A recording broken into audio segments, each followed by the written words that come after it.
Ayan mga kagulong, biyahe-biyahe tayo.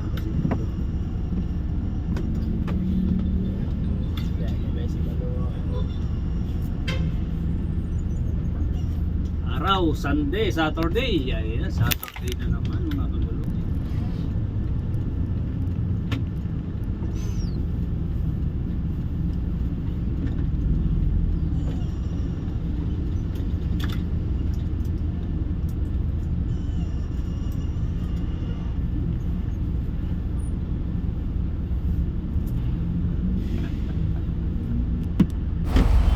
Yan nga, nandito na tayo sa loob ng terminal at ito yung sinusundan nito na isang dagupan na yung malis na.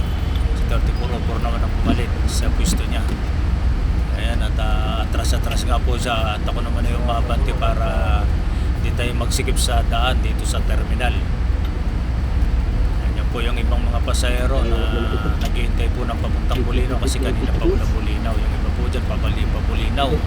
At yun nga, ilan lang ang tao kasi Sabado ngayon. Pag Sabado kasi halos wala ng tao. Biyernes na lang gabi ang maraming tao, yung nag-uwian talaga. Pero sa ngayon kukunti-kunti pang pasahero natin. Yan.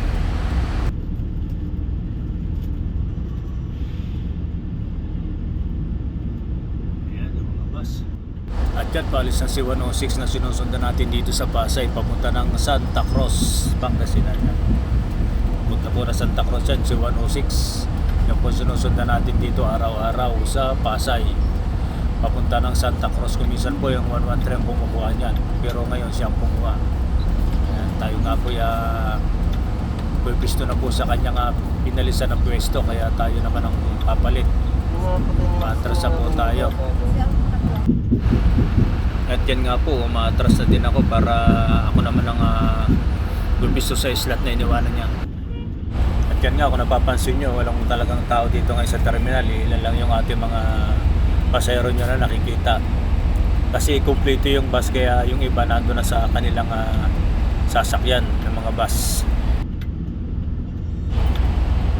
At yan nga, pumasok na rin si San Carlos kasi pinalitan niya si 3289 9734 ang pumasok para pumisto na rin sa kanyang gusto. At yan nga, nakatigil na tayo kaya naglalapitan ng ibang pasahero natin na papunta ng Bulinaw. Yan, mga pabulinaw po yung mga yan dahil sa kanina pa po naghihintay yung iba natin pasahero. Kasi umuwi ka eh. At lagay-lagay muna tayo ng pulbot, pinagpawisan tayo kanina. Ayan. Iwan ko doon sa gagawin kanina kanina. Bukan.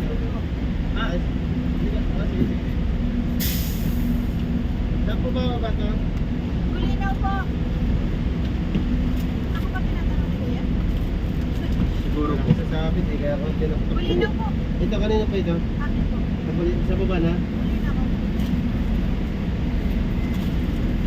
Sabi, paano po ba kung may pagalang po? Magandang tanghali mga kagulong. At ito si 3289 naalis na. Dito tayo sa Pasay ngayon Sa Pasay po tayo, nasa Pasay 5-star terminal Saturday. Ayan, malinis ang Saturday natin na naman at ang oras 12:10 ng tanghali. Ayan, March 15 po. Papasok yan daw. Ayan. Yung mga bus po natin, mga nakapila dito, tingnan natin.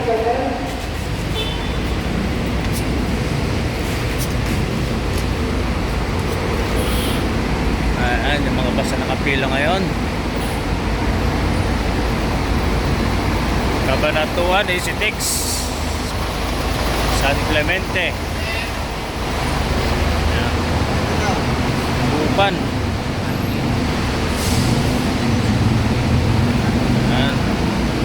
Yan po yung mga bus na nakapila ngayon dito sa Pasay. Manawag yan.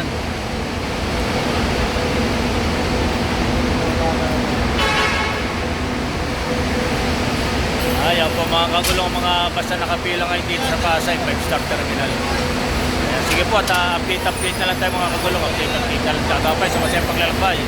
5-star, may malasakit, magandang tanghali po sa inyo.